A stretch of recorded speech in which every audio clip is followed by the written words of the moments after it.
mais avec Pascal Mukuna Nicolas Zoyo Kanate, Oyabana Kozami Nangam Nabino, porté disparu, avec Mukuna Zawat, Azo Monanati, Akeyuapi. Qu'est-ce qui se passe au giste? Avec Mukuna, autour de l'évêque, il est là.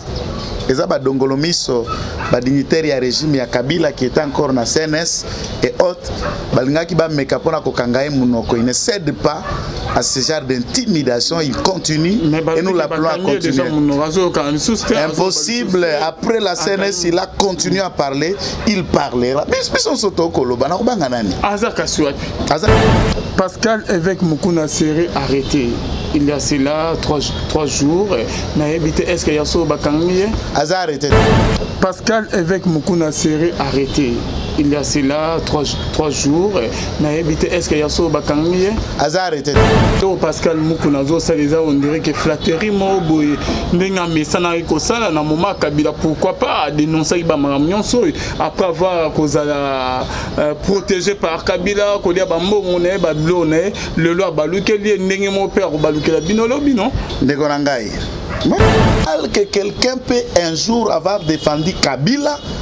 Et aujourd'hui, c'est pour vous dire que ces gens-là, Bazako défend l'individu et défend l'État. Il n'a pas défendu Kabila comme individu, comme président de la République. Et Kabila est parti. L'Église doit toujours rester aux côtés de l'État. Ah bon? Et pas au milieu du village, maître. Au milieu du village pour aller quoi?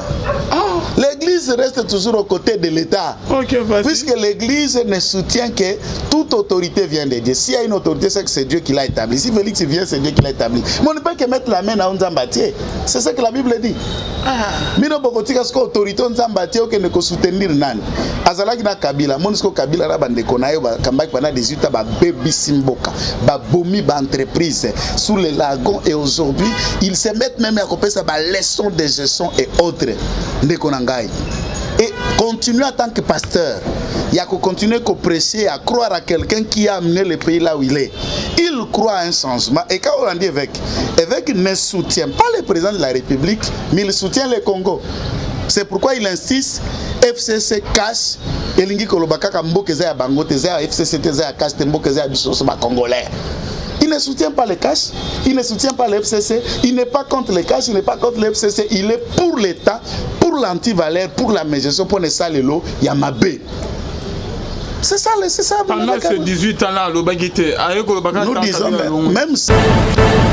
Oh Yahweh, Yahweh, Yahweh, Yahweh mon espoir, Yahweh, Yahweh, Yahweh, tu es mon espoir, makambo yo salaka ekamwisaka bana, Yahweh mon espoir, makambo yo lobaka suke kokisama, tu es mon espoir, tobengi yo nzakomba yango tolobi elonga, Yahweh mon espoir, makambola na maisi mopianga landa yo zinda, tu es mon espoir, Yahweh, Yahweh, Yahweh, Yahweh mon espoir, mon espoir, papa yamba, mon espoir, la basa, mon espoir, sungia bagaye, mon espoir.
téléspectateurs, Tozadina Maître Joël, qui n'est pas présenté, Tonekoso, dossier moi mingi, Maïmaktali Mboka, Congo, Tokomi Wapi, na Makamuya politique, na biso bien aimé dans les seigneurs, et affaire UDPS, Jean-Marc, secrétaire, et na ya Oyo Kabuya, Tokomi niveau ni, parce que Tozo mon boutou vraiment Yamakas, Tozadina Maître Joël, que vous connaissez très bien, qui n'est pas présenté, Tomerotuna Mitunion tout au long de cette émission, à Mekempe, Kopé Sabiso, réponse, Mekempe, éclaircir, Biso na ba point, moi et Bélé, Mbote Maître Joël. Mbote de Calvin, Mbote na balandinyo soya Celeste TV, na baramboka oba kolinga ka ekolo pe nini obiso tolimbo la kapona kokende liboso na ekolo totombe libino bolandi bala mokonzi nzambe apambola bino.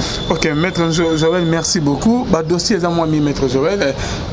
La fois passée Fato Yambao, mais contre ça m'a senti dérangé qui Ola t'as toujours chapeau, mon ami DPS Maître Joël, tout ça, émission moi est belé, mais c'est comme si n'a parti partout au pouvoir. Boyo Kandesate Mboa, suis Mboa, binomo beaucoup beaucoup, bozo et Maître Joël. Bandoki te? Bandoki sunande. Bandoki. Nazo biso Bandoki oyo baekoloka Félix. C'est pas banaya Bandoki. Nakolimbola. Yo ça va pressé. Ngaba oyo nyonso azosala misala ya bondoki ezala kombo na nani ezala fonction na nani kindoki ndio nalingi na détailler awa papa.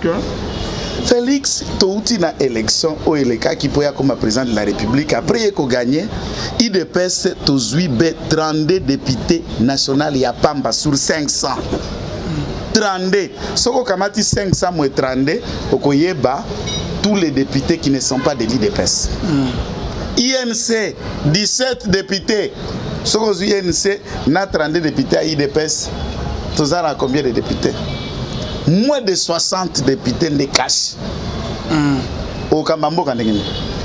C'est ce qui fait que tu se retrouves dans la coalition, na batu mususu ya bandoki, na batu mususu ya misala mabe, oba makimboka pendant 18 ans. Maintenant boza na lisanga ya batu makanisi mabe, ba stratège et ils ont l'avantage par le fait que batu ko gérer mboka pendant 18 ans.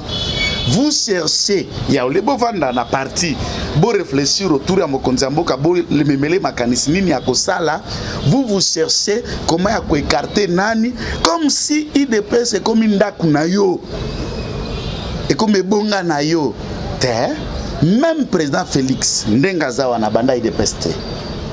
Na batu nyonso o ba kufeli, ba bundeli IDPS, pour le moment tozaka na monument vivant ye moko Maman Marthe. Mais histoire yango wana IDPS ebungisa papa mais IDPS eza na maman. C'est à elle que nous crions. L'air est grave à l'IDPS.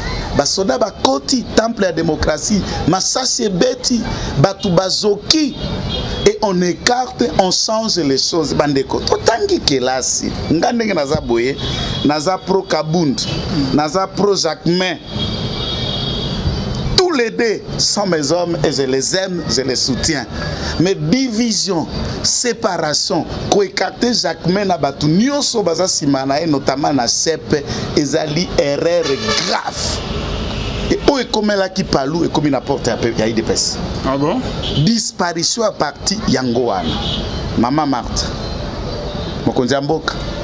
To leli pe to sengi tala makambo ko eza koleka na kata IDPS et nous demandons au secrétaire général Kabuya, au président ad intérim Kabund, va retirer à l'immédiat la décision de Bango Ana ya changer bureau à CEP contre Ndeko Jacquemain Sabani et tous les autres membres de la CEP.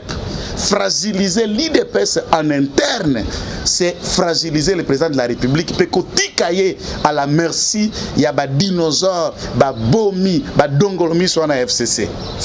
Maître Joël, na kolo papa pose la décision. Bon, avant que le président Jean-Marc na secrétaire Kabouya bazo la décision, parce que yo aussi que baso là ina mokonzambo ate Félix.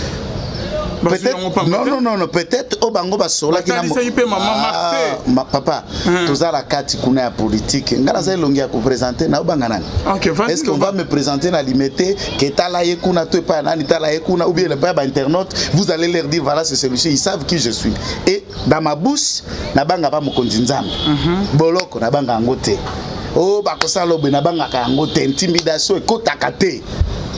Nanda kuna usoko boy na koya pété na lia ka pepa na ote. Le problème est que baokende ko bisa mokonzi mboka bakosaka ye. Ils ne lui disent pas la vérité. Mais mokonzi, vous savez mon frère, j'ai dirigé le collectif, il y a IDPS devant la Cour constitutionnelle, Conseil d'État, Cour d'appel à Kinshasa, Gombe, Cour d'appel à Kinshasa, Matete. Nous avons traité, écrit, conclure naba plaidoirie à plus de 5000 dossiers. Bao bazwa, na baoyo bazwate, sous la direction de Jacques Meshabaini.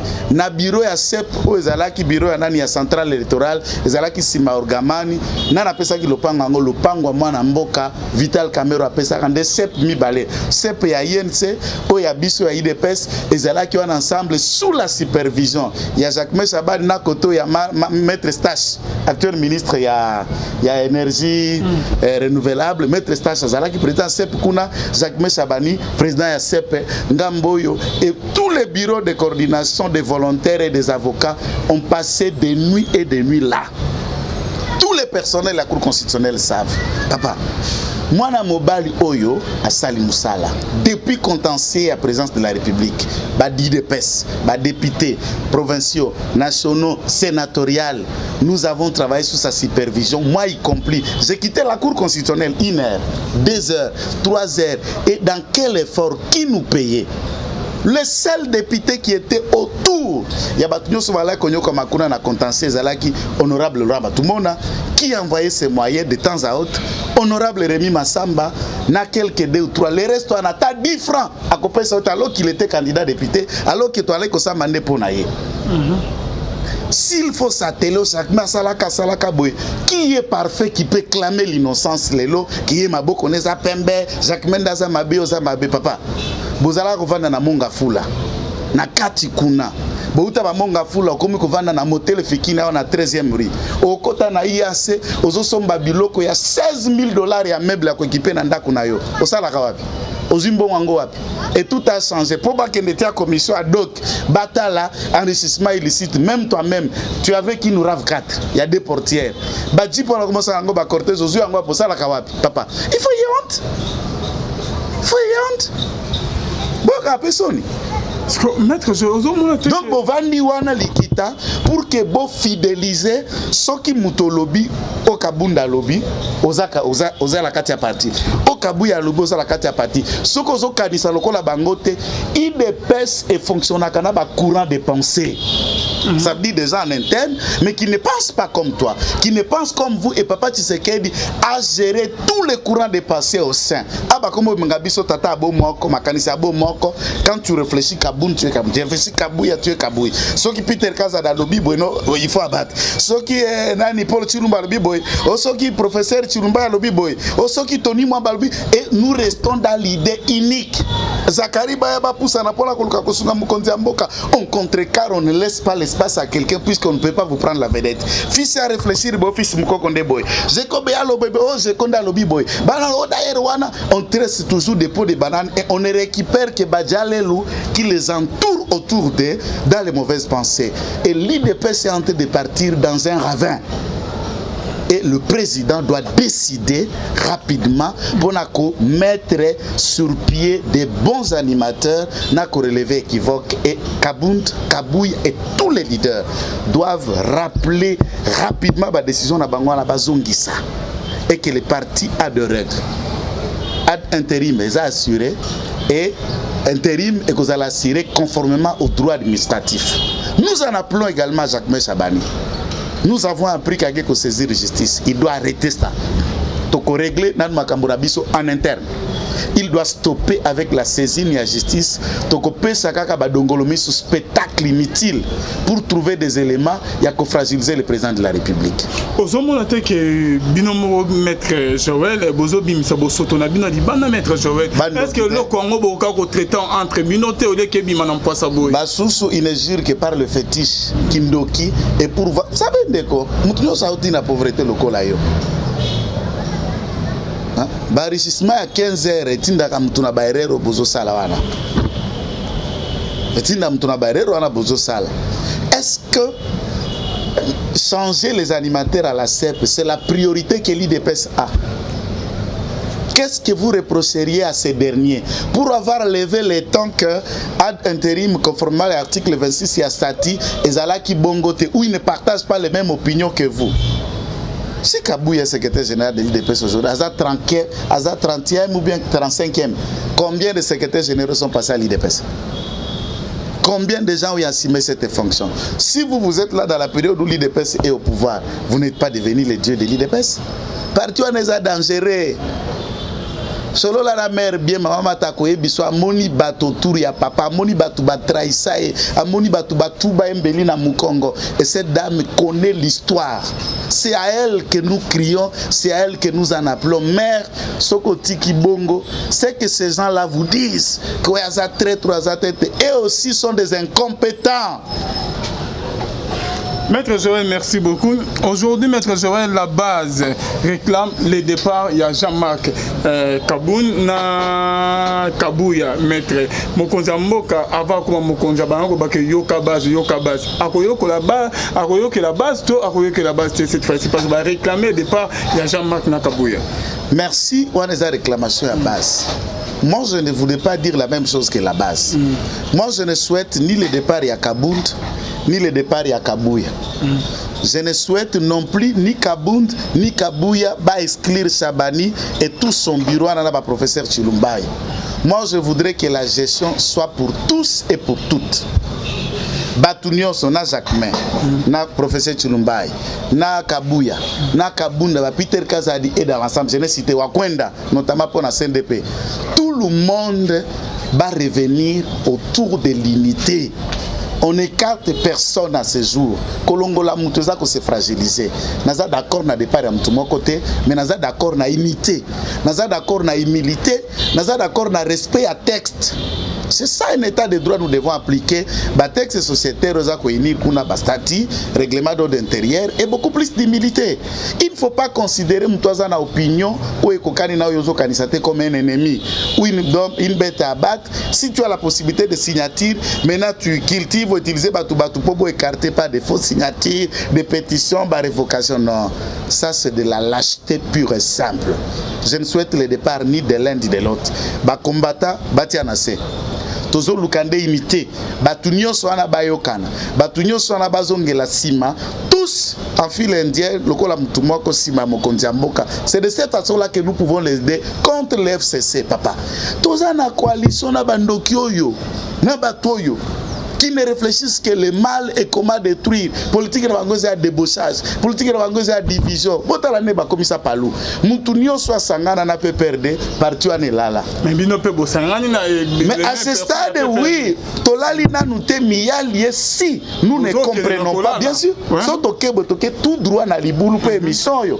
Un jour et qu'on rattrape bisotara documentaire que nous avons eu à crier en connaissant les animateurs yaoba balien na biso. C'est une erreur grave si on continue comme ça. Aussi, c'est beau de Maître Joël. Il y a beaucoup de choses il y a quoi les avoir ratés. Ces gens-là estiment qu'il y a des choses. Article 26, il y a statut, il y a IDPS et lobby boy. À cas d'absence, il y a président, il y a parti. À cas d'empêchement, absence prolongée, maladie ou mort, en un mot, intérim, ils ont assuré Nabatumi Satou. Président, il y a Convention des démocrates. Convention des démocrates, ça dit c'est la structure où il y a parti, Batunyo so baza ba député, baza ba ministre, ba PDG, ba ADD, na ba cadre et le bureau qui s'occupe de ces gens et cette autorité. Bon qu'on dit à CNDP, commission électorale permanente, il y a parti CEP en sigle, président Nayango, na secrétaire général ya parti bango misatu bako diriger parti collégialement pendant une durée de 30 jours, date à laquelle le congrès qu'on a appelé pour élire l'animateur Yassik. Pour d'autres cas, ils estiment que le président a empêché le fait qu'à comme président de la République, a empêché c'est juste un détachement, c'est ce que j'ai entendu l'opinion de M. Kabouya. Ils ont détachement, ils ont la police, balongoli bâti un détachement. Bon, ça c'est son interprétation erronée. Je comprends, il a fait si c'est la comptabilité. Hein. Makamba droit, il faut que ça la humilité. Tout ni bato ba yebi. Les drames ici, donc comment on a loko yebite, vous mettez, vous expliquez. Aucun sa gozo lo ba bien, tout quand ozo lo ba buzoba. L'autre camp estime par exemple que le président de la République est empêché, puisque l'Icolo a parti politique, mandat à présidence et à parti ezali 5 ans. L'Icolo a mboka mandat à présidence et à parti ezali de 5 ans également. Ce qui a élu comme président de la République, à ce moment-là, il avait déjà consommé une durée de presque une année comme président à parti. Le 4 années où Ekoko Mapoba renouvelé le mandat dans le parti, il sera encore président. Il est empêché. Au regard de la loi, Aoki Kozala président parti politique na président de la République était. Donc, Baobatikala Kikoye, tout se soumettre dans statut, tout organiser ce qu'on intérim conformément à la texte aux Ezalaki. Les autres estiment que le président de la République a tikelaki mandat spécial et pas Jean-Marc Kabunda 520 gigas et lui a assuré intérim et Sili. Yemo a intérim a nommé Kabouya comme secrétaire général alors que Kabouya Zalaka secrétaire général est adjoint. Et en tant qu'intérim, il change maintenant le bureau de la CEP et beaucoup d'autres décisions. Maintenant, nous nous posons des questions du point de vue Bamsous. Je parle carrément de Bamsous, courant de pensée. Bamsous estime que le droit administratif est en clair. Lorsque Moutouazali intérimaire, il a des choses auxquelles il y a l'attaque intérimaire. Il y a aussi des choses où il y a touché la yangoté. Et puis intérim, il y a la délai indéterminé puisque le statut a bien prévu la durée à laquelle le Sengeli va convoquer un congrès. Alors, moi je me pose 1001e question que je ne saurais pas répondre. Quelle est la lecture du président de la République dans tout ça, tout en sachant que c'est son parti? Il ne peut pas assumer pour incompatibilité, mais ça ne change pas que l'IDPS est un patrimoine commun. Et au président a destiné à l'IDPS avant comme président Isaïe. Je me demande quelle est sa position. Pourquoi il laisse faire certaines choses? Il a ses réponses, je ne sais pas répondre à sa place. Et le vrai problème est Zawana. Maintenant, dans ce débat-là, et c'est là qu'il y a courant de pensée mingi, et il y a eu maintenant la naissance, il y a pro-tel, pro-X, pro-Y, quand il y a courant. Maintenant, quand il y a des PES et fonctionne à Gabongo, il y a des courants, il y a des structures, il y a des gens actifs, il y a des radicaux, il y a aussi des gens qui sont ouverts dans leur débat. Maintenant, Bandeko Kabouya, dans leur gestion, ils ont commencé maintenant à faire des mauvaises politiques. C'est de les rapprocher des gens qui les croient, qui les acceptent et qui les adorent. Netinga dans ça l'émission boy. Osukabi donc tu as comment que ne baba point de vue mais yé père za la cannabis mais au cas comme comment le kababo de banane puisqu'il faut les kawa obetele jale lo kumisa il faut kakaye il faut attaquer ba msusu na ba bendio ba ti na liste aussi ma poste. Biso skoto za la cabanette. Poste ya te parti politique lokola IDPS za mukinyons. Mboka pesa munene biso toza pe ba chômeur te po to sala comme ça na biso ya avocat. Et nous gagnons les 10 francs qui nous permettent de vivre. Et si on nous trouve utile au parti par ceux qui seront nommés ou par Mokonjamboka, demain le lendemain nous pouvons assurer telle ou autre responsabilité. Mais ce qui est de réfléchir vrai, en tout cas, l'équipe dirigeante qui dirige l'IDPS à ce jour, Balingi ba Mali l'IDPS au bord de la faillite. Va stopper, va revoir leurs ambitions, va longola la politique, l'opinion de l'autre n'est pas vraiment ton ennemi. Il faut que tu aies Makambola Mesa pour tenter de sauver ces partis et de rester derrière le chef de l'État. Sinon, le mal nous guette. Merci beaucoup, Maître Joël. Toujours une émission de Biso Papa. Bandoko, ok, Bazo, Biso de partout. Balobagi, que entre partis IDPS, c'est comme si Félix, moi, négligence, mon Moutezo, pour ma partie. Azoti que la bande de ba responsabilité ok ba dans la compétence ya quoi Simon oté azoti que ba laisser aller mo trop na partie ya IDPS Maître Joël depuis akoni Mokonjamboka ndeko na ngai soki ndenge na vandi na plateau oyo je vais vous dire ici que Jean-Marc Kabunda est incompétent ou Augustin Kabouya est incompétent, en tout cas wana na kosi. Papa, Kabunda guerrier, Kabunda a une intelligence politique. Par période où il a joué le parti comme secrétaire général, âge na no biologie physique wazanango na âge na bambula na e na réalité à Kabila na ba Kalev na banane mona na mbali na banga mtute. Il a fait et il nous a conduit à la bataille et la bataille nous a mené aux victoires. Ici, nous ne sommes pas en train de remettre en cause la compétence de Kabunda. Non, il est compétent. Mais il commet des erreurs. On peut être compétent, mais tout en commettant les erreurs. Le président, en permettant que Kabunda dirige le parti, il n'a commis aucune erreur. A négligé PT, il ne s'est pas trompé, c'est une personne bien. Mais nous reprochons que des erreurs et des gestions, le fait qu'il y a qu'on considérer l'opinion des autres comme des ennemis, dont il faut les écarter. C'est ce que nous reprochons. Nous ne reprochons pas qu'il ne peut pas diriger ce parti. Nous ne reprochons pas qu'il n'a pas bien fait ce qu'il a à faire. Non. L'excès du pouvoir et tout ça, on est déjà arrivé quelque part. On peut arriver maintenant à commettre des erreurs, tout en étant compétent. Même Kabouya a un parcours crisé, ma photo et crisé, ma histoire. Ils sont venus. Comme on a Kabouya, mais ils ont reposé dans Jean-Marc, dans moi dictature, moko katinaye, oh il y a lobby, il faut qu'à Ezra Bongo, ani koyo que la baningate, oh il y a une partie, il y a des pes blo, il y a dictature, Ezra qui te maître Joël. Non, non, c'est qui, non, à solo laka. Je te dis à solo laka. Mais la décision, la décision, non, non, c'est ce que nous faisons. On n'est pas encore arrivé là. Moi, je suis sûr qu'il est en train de nous suivre. Il va changer ça. Il va revenir sur cette décision. À solo là. Papa, Ndaï n'a s'approchaka na mokondi à Kabunda Jean-Marc 520 gigas. Ayo kaka. Mais c'est un humain. C'est là où nous en appelons à côté à humanisme, là où il y a des erreurs, de recadrer, de ne pas tomber. Nous ne disons pas que tout ce qu'il est égal erreur. Non, non, non, non, non, non. C'est un monsieur intelligent. C'est un monsieur qui a beaucoup de compétences, mais ça, ce sont des erreurs. Et puis en politique, c'est un défaut. C'est un défaut. Ici, il est jeune. Et il peut devenir un jour l'un des grands leaders dans ce pays. Non seulement l'IDPS, une des figures importantes de la politique chez nous.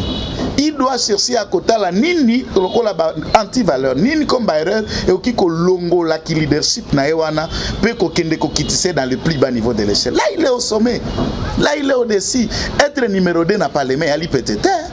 Être en train de diriger un parti au pouvoir local à l'IDPS, c'est peut-être, mais il doit impliquer plus de valeurs et il doit aussi éviter, il y a cause à l'entourer des gens sur nos groupes sociaux là qui ne font que chanter à la gloire, à l'honneur. Et lorsqu'on trouve tout le monde à tweeter, toi combien au contraire, on trouve tous les moyens pour l'écarter. Non. Ayez le courage, il y a quoi accepter, surtout ceux qui vous disent les comptes de ce que vous faites. Moi je suis passé ici pour Nalingio. Moi je suis passé ici pour je crois en vous, mais je ne crois pas ce que vous venez de faire là tout à l'heure. Là c'est faux. Donc, il doit revenir sur ces décisions. Bien sûr. Pris par Jean-Marc Kabunda sous une qualité frauduleuse des présidents AI du parti, poste qui n'existe pas dans nos statuts. Non. Les postes, il y a intérim existe dans le statut. Qu'il sait, bazar statut, sur bazar statut, bata la disposition article 26. L'article 26 pas parler de quoi. A parler absence et tout ça comment bah organiser intérim non. Comment ça? Une organisation comme parti politique intérimaire les autres existent dans statut na biso. Là, c'est un acharnement, moi je n'entre pas dans ça. Intérimaire les a coexisté. Et le statut organise bien et bien l'intérim. Dire que ça a fausse qualité, ça c'est faux. Il a la qualité. Il est bien en train de piloter ces périodes-là intérimaires. Mais ces décisions, il y a fissure, il y a fraction, il y a séparation, il y a division. Et que fragiliser Bichot, j'en appelle tout le monde. Il n'y a pas que Kabunda. Je vous ai dit ici, le président Jacquemain a saisi les instances judiciaires. Je l'appelle de tous mes vœux, très rapidement, voilà, très rapidement, estimé confrère, mon président de la CEP.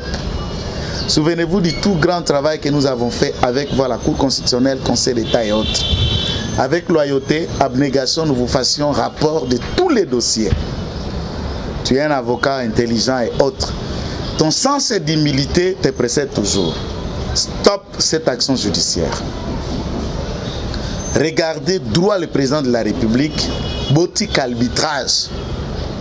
Il y a le président de la République, il y a Maman Marthe et tous les anciens de l'IDPS pour détruire le patrimoine commun en athée.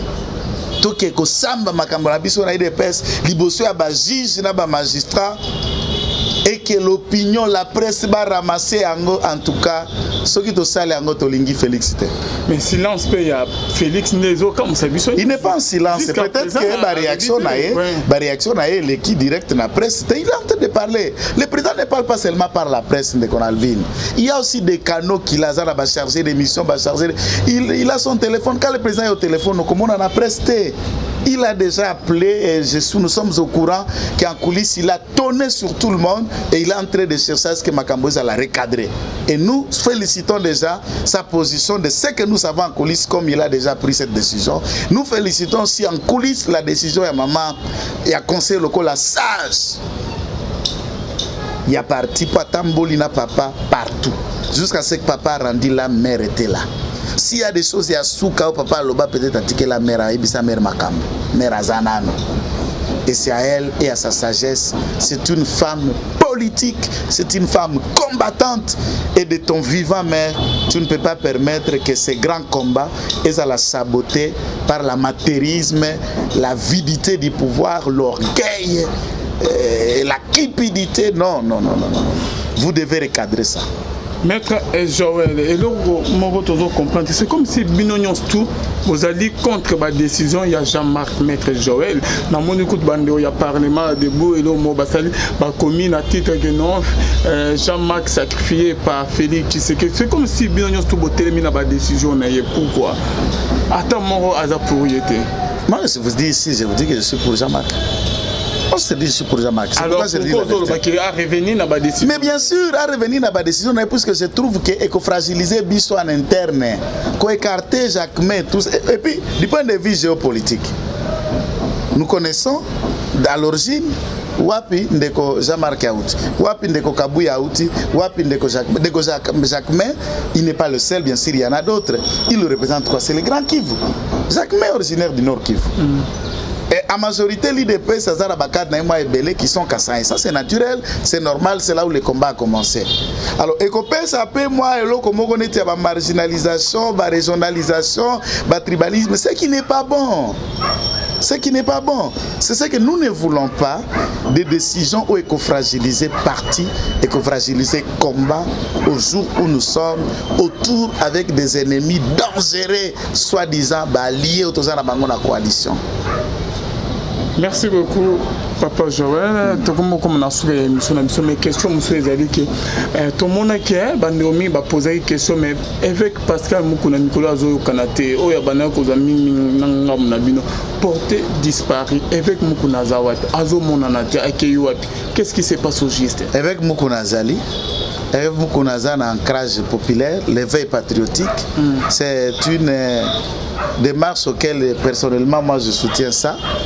Et nous demandons à ce que tous les Congolais, basent à la sécurité, basent à la lei d'un combat pareil, autour de l'évêque qui est là. Et ça, Dongolomiso, dignitaire du régime ya Kabila qui est encore dans CNS et autres, il ne cède pas à ce genre d'intimidation, il continue et nous l'appelons à continuer. Impossible, après la CNS, il a continué à parler, il parlera. Mais on s'auto koloba, na kubanga nani? Azaka Swati. Azana Kisasa. Azako koba pe koloba pa ko koba combat ya éveil patriotique pour mboka, eza mboka ya ba Congolais, mboka eza FCC eza ya KHT, mboka eza ya ba Congolais et tout Congolais a droit de mettre une opinion, une pensée et une façon de voir pour l'avancement et kokende liboso. Et quiconque passe le contraire n'est que démon et diabolique puisqu'il est dans l'axe du mal pour empêcher que Mboka kende liboso. Mais maître Joël balobi que là Pascal Moukunazo ça les a on dirait que flatterie mo boy ndenga mesana ko sala na moment Kabila pourquoi pas dénoncer ba nyonso après avoir kozala protégé par Kabila Kabila kolia bambongo na bablo na le loi balukeli ndenge mo père balukela bino lobi non ndeko na ngai. Moi, je ne sais pas, je ne connais pas en détail la vie de Président Pascal Mukuna, mais de ce que je regarde de loin, Aza Moutou assez abonga, ana moi eloko, ana moi biloko abonga, pona ngai na yo ya lukasu kwa ngate pa abonga. Je ne sais pas qu'est-ce qu'il va chercher, ce n'est pas une voiture, ce n'est pas une maison, ce n'est pas un voyage. Kabila, non, mais maître Joël, c'est entre nous, tout le bon la vérité. Que quelqu'un peut un jour avoir défendu Kabila. Et aujourd'hui, c'est pour vous dire que ces gens-là, Bazako défendent l'individu et défendent l'État. Il n'a pas défendu Kabila comme individu, comme président de la République. Et Kabila est parti. L'Église doit toujours rester aux côtés de l'État. Ah bon? Et pas au milieu du village, maître. Au milieu du village pour aller quoi? L'église reste toujours aux côtés de l'État. Okay, puisque l'église ne soutient que toute autorité vient de Dieu. S'il y a une autorité, c'est que c'est Dieu qui l'a établi. Si Félix vient, c'est Dieu qui l'a établi. Mais on ne peut que mettre la main à Nzambatié. C'est ce que la Bible dit. Mino bokotika sko autorité Nzambatié ou que ne ko soutenir nan. Azalaki na Kabila, monisko Kabila na bande konayo ba kambaki pana 18 ba baby simboka, ba bomi ba entreprise sous les lagons et aujourd'hui, ils se mettent même à copier ça ba leçon de gestion et autres. Et continuer en tant que pasteur, il y a qu'à continuer à prêcher, à croire à quelqu'un qui a amené le pays là où il est. Il croit à un changement. Et quand on dit évêque ne soutient pas le président de la République, mais il soutient le Congo.